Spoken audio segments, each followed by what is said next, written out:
So, okay. So, can you guys see? Yep. Okay, cool.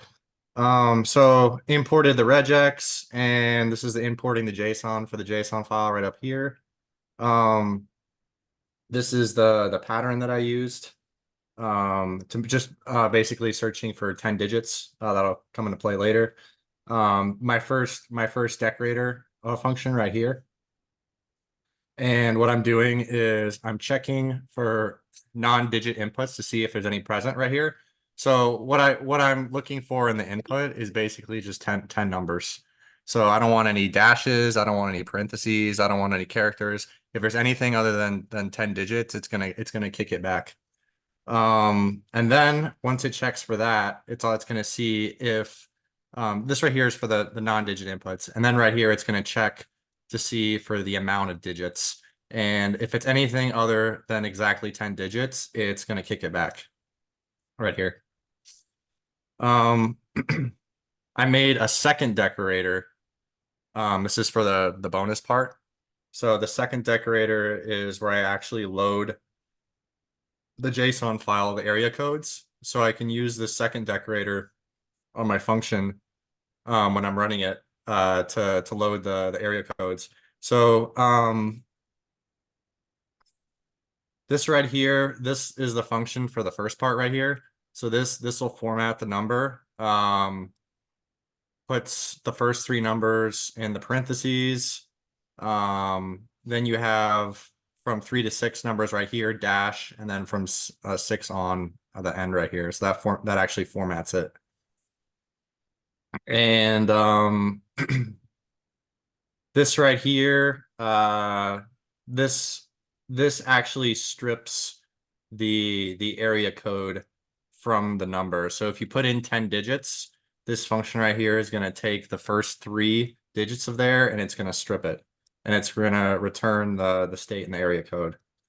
And then this function right here, it pulls the stripped area code, it matches it with a state, and then it creates this print function right here. And if it can't find it, then it's going to say no area code found. So I right here I had 808 because it's Hawaii right here. So I can put that in there right here. And it's going to say has a string of exactly 10 digits because that was my first my first decorator right here that gets run in that first function. And then my second decorator right here, which actually loads the JSON file. And yeah, I can change this to, let's just say 910. That's North Carolina. It should run and say North Carolina. Yep. Awesome. What if you pass in uh an area code that doesn't exist? No matching area code found. So I don't know what's a non-area code. What, 555 or something? Let's try it. Probably not, doesn't exist.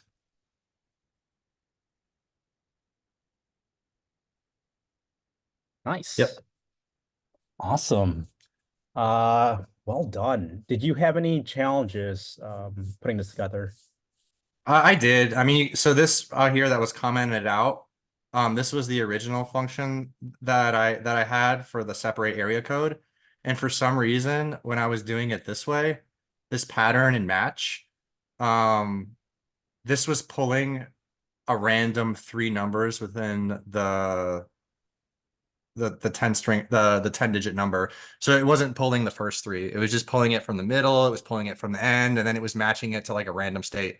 So I had to I basically since it was running, but it was just like running wrong, I kept it just in case. And then I basically rewrote it right here, and it this one actually worked to strip the first 3 from the input. And what's so different about them that that top method worked and the bottom one didn't? Um I'm not quite sure. It seems like the search was done a little bit differently. Mhm. Match. I'm not sure. Did you try reading up on it in the Python docs? Did I try what? Reading up on the search method in the Python documentation? Um, no, I didn't. I could have gone more in depth in it, but I think I was just happy that it worked at that point. Right on. Well, I think you did a great job. You definitely got the scope of the assignment and you handled edge cases pretty well. Okay. Is this kind of like what we were looking for though, to make two different decorators and then kind of like use them throughout the function and then maybe even use two of them at once? Yeah, yeah. Okay. Definitely. I dropped a link Okay. inside the Zoom chat for search versus match. See if you have time to read up on that later today and see if that shines a light as to why that top Oh, I see. bottom no. Okay. Search versus match. I see. And that okay. Cool. Right on. Awesome work. Does anybody else want to run through their code?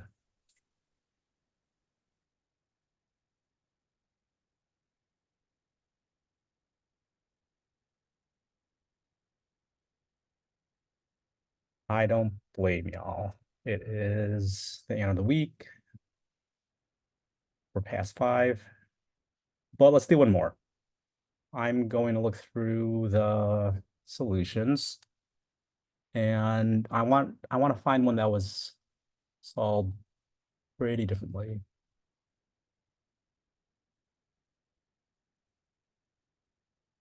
Ooh, somebody that might have tests in theirs. That'd be cool.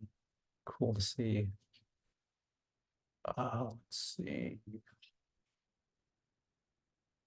Why don't we go with Jordan?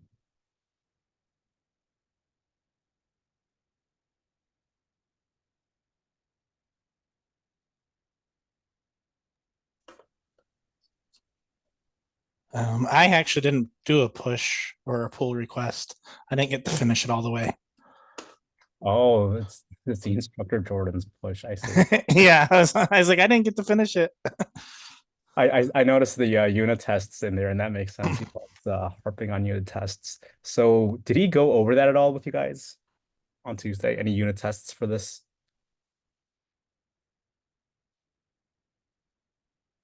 Probably not, huh? Well, I'm gonna take a look at it later while you all are working on challenges, and maybe we could check back in on that at the end of the day. For now, let's go with who else might have a test? Did anybody do any testing for theirs?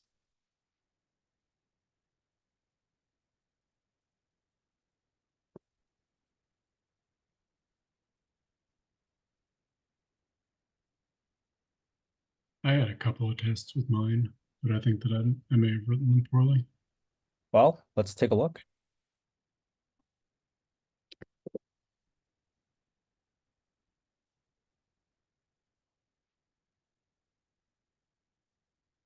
Did you push your solution, Matt?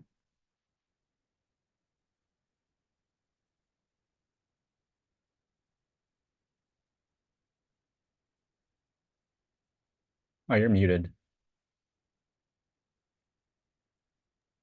My bad. Yeah, I did just push it. I forgot to do it on Thursday. So I started basically the same way, importing regex and JSON. My validator kind of went a different direction than Raymond's. I just went for if there are 10 digits in the input at all, then it'll just take those 10 digits. So searched for a digit, did find all, which returns a list. And if that list is 10 items long, then I just join them together and return that. Then decorated my phone number formatter, which is just to simply split it, format it as you would a phone number, and then put that same input validator on the area code. and just load it in JSON and then search through it for the first 3 digits. So there you go. Awesome. Let's And I did write these tests, and I think that they work, but putting 3 together may have been or 2 tests in one thing may have been a mistake.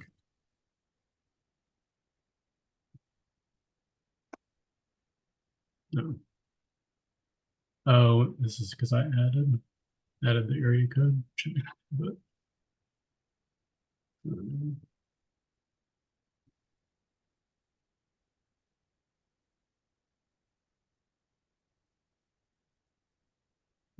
sorry,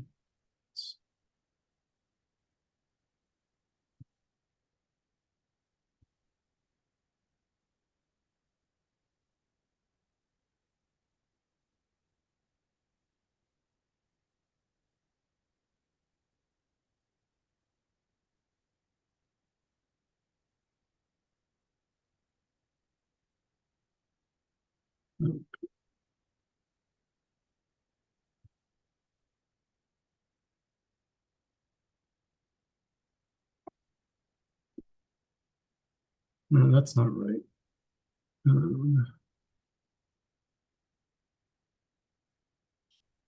Yeah, I added this last minute without testing it, so I may have broken it. Because that should work. Yeah, there it is. So I'm not testing for area codes that don't exist. Okay. So when you ran validator, oh, sorry, no, go on. That's all I've got. Can we run the test one more time? The test Mhm. file. I just want to see, well, you made a few changes, right? Yeah, so this I think should work. Nice. When I added this, I forgot to like count for it over here, and yeah, I think I definitely broke something when I did Awesome. Well, it's good that we got to see the test both succeed and fail. Great job. Great job on including the tests as well. And right on. Let's switch it up. Let's start on today's lesson. We're going to start with a slide deck, and then we're going to move over to the GitHub repository. Let me just grab my VS Code, get that ready.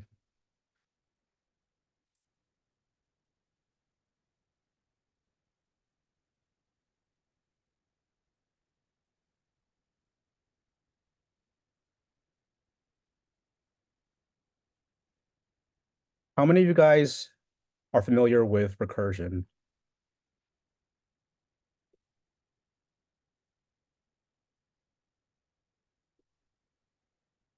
Okay, cool. A few hands. Was it covered during FOP for those that did FOP?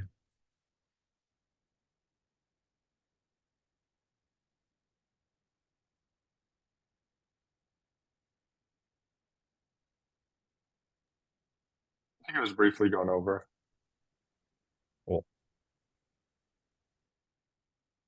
It's always hard to kind of gauge how comfortable folks are with recursion. I personally think it's a little straightforward. I usually don't dwell on it too much. Honestly, I have not had too many use cases for it myself, but let's run through the lesson.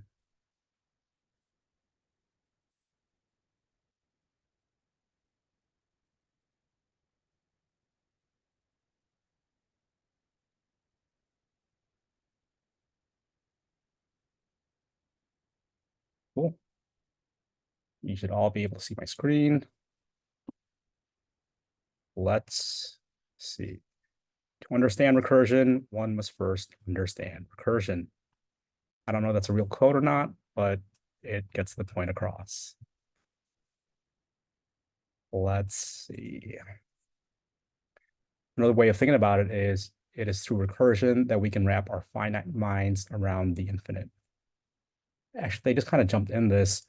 I want to ask, actually, who can define recursion for me?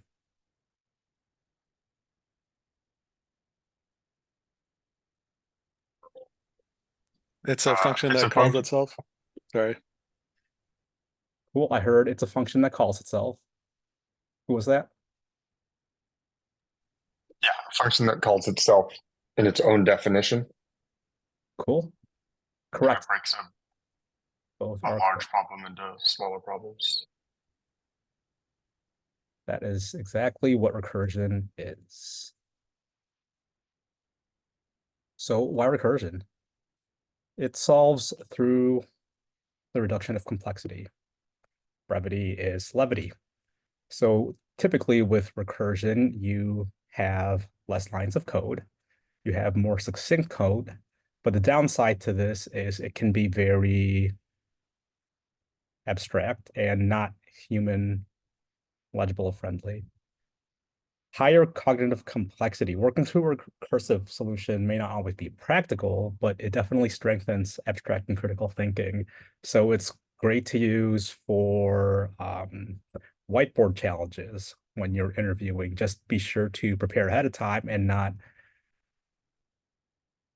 end up messing up the interview just because you're trying to implement recursion and you're not comfortable with it.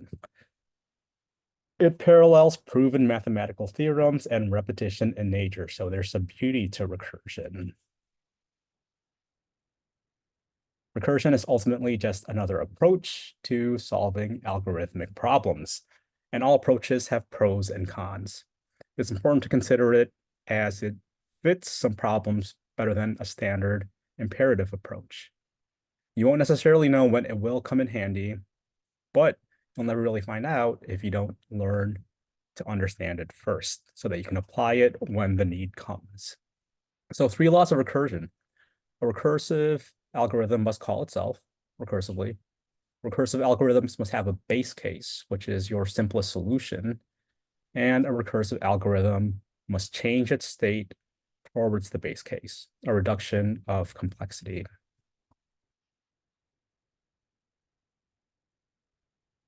Does this make sense so far? Cool.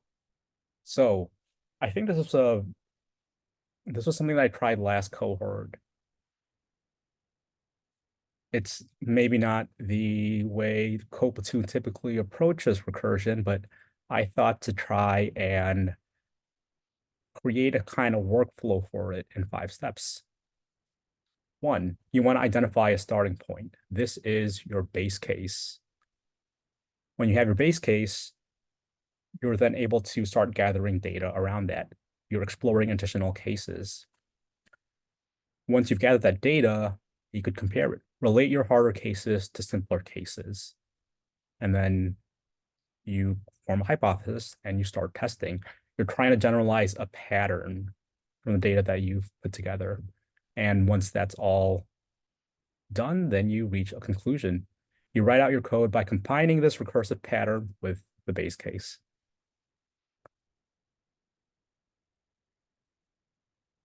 So let's take this example right here. Factorials.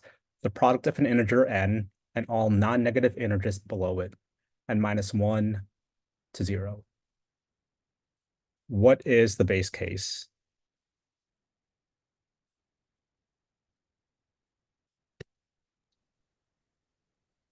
One equals 1. Exactly. That is your simplest case. And from here, you can start thinking about more complex cases.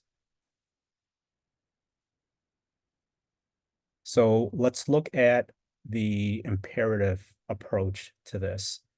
We have a 1-line formula where we are breaking down n factorial into n times n-1 times n-2, etc., until you reach your base case, which is 1. You could visualize this like we see below it just through typing it out. And this kind of strategy, this kind of approach can help with more complicated and complex cases. Basically, the more abstract it is, the easier it may be to approach it through visualization. So we can then simplify what we had in the previous slide to this: n factorial equals n times n minus 1 factorial. And voila. Does that make sense? Should I try to dissect that any further?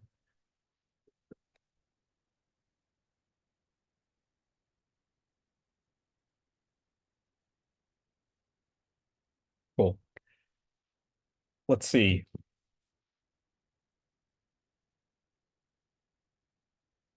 Comparative iterative step-by-step solution. I'm not sure if, let me see the next slide. Okay, I think these slides I was just comparing again. So now we're looking at it in the form of code. We could see that we're defining a function, we set the base case, result equals 1, and then we iterate through the cases that we have. And then we print the results.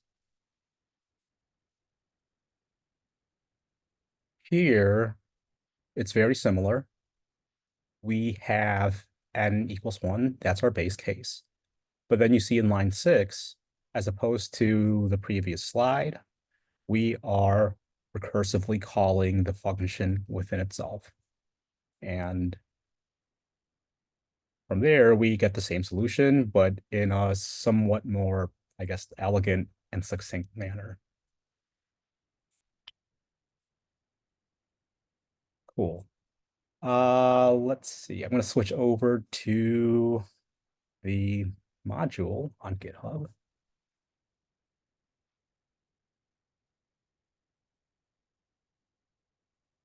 There is a great video on this that I found last semester that takes some more complicated cases and shows how to approach it with a goal of visualization. If I could find that link again, I'll share it in the Google chat later on, or sorry, Slack chat. Let me switch over to VS Code, or actually, let's just start with, well, where is this? Do you guys have the module pulled up for today? Cool. Here's this.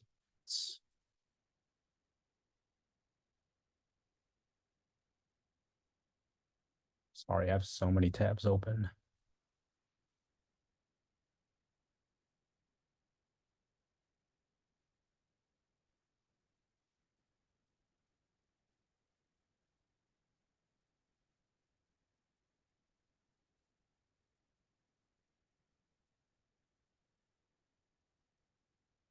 Cool. I am going to share my screen.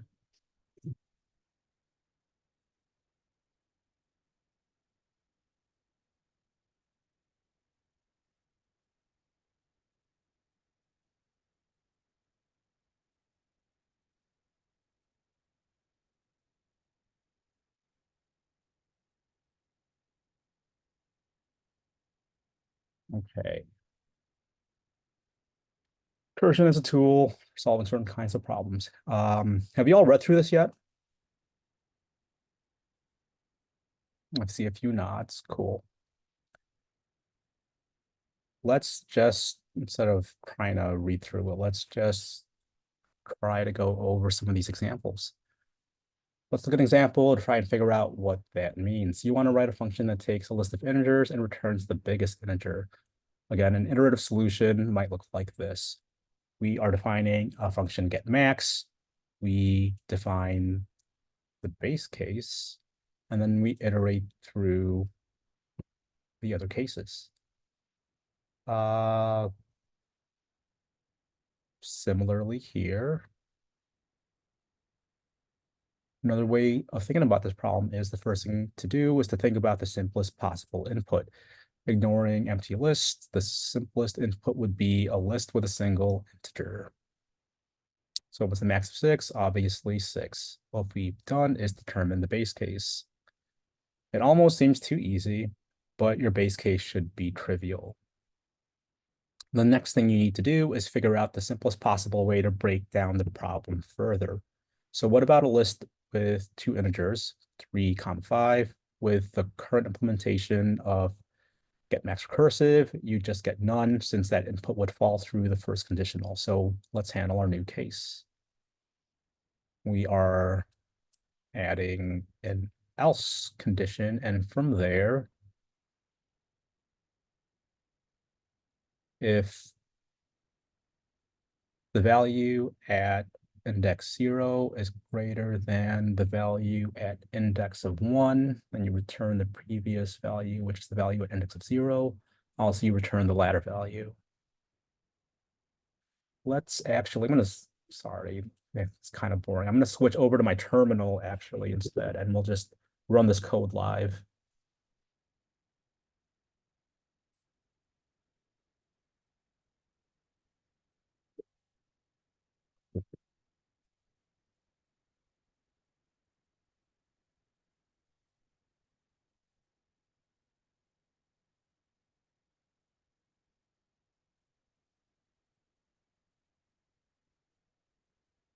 All right, so let's first define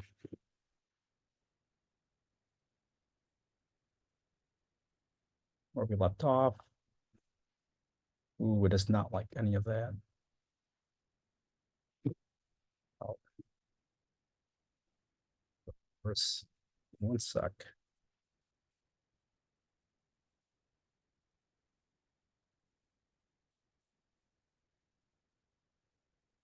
Okay. So what does it want us to do? You'll notice so far that we actually haven't done any recursion. We'll now use recursion to keep things going. So from here, we are starting to replace some of the functionality. If you're still following with me in the README in the next code example, we've replaced the return numbers at 0 and return numbers at 1 with get max recursive. And in the code block after that, we're actually passing in some values.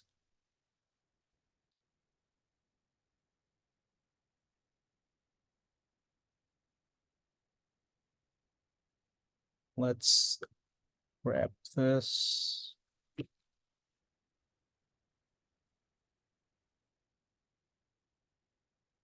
And let's try passing in.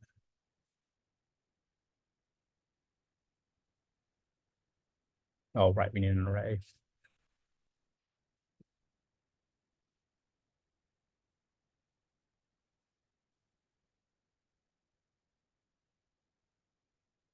Now, what if we try doing this in a different order?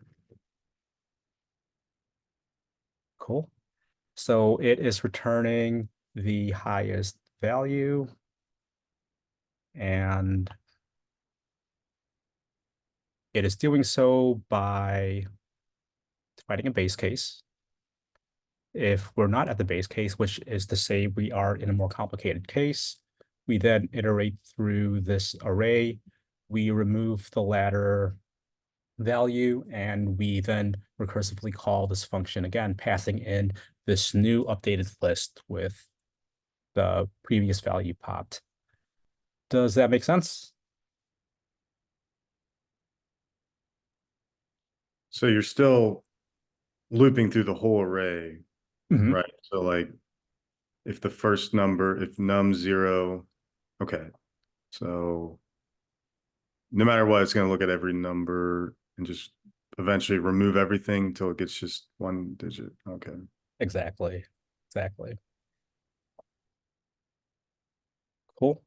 I'm going to look for that example that I was talking about in the video, and we can move on to the challenges. I think before we do so, feel free to take a 10 to 15 minute break. Did Omar set groups for you guys, like to work in all week? I think he mentioned something like that in Slack. Okay, I'll just, oh, sorry, what was that? I was just gonna say we've been having just different groups each night, I think. Okay, All right, let's keep that up. I'll create some breakout rooms and I'll open them up in about 15 minutes, about 6:20. Sound good? Cool. See y'all in a bit.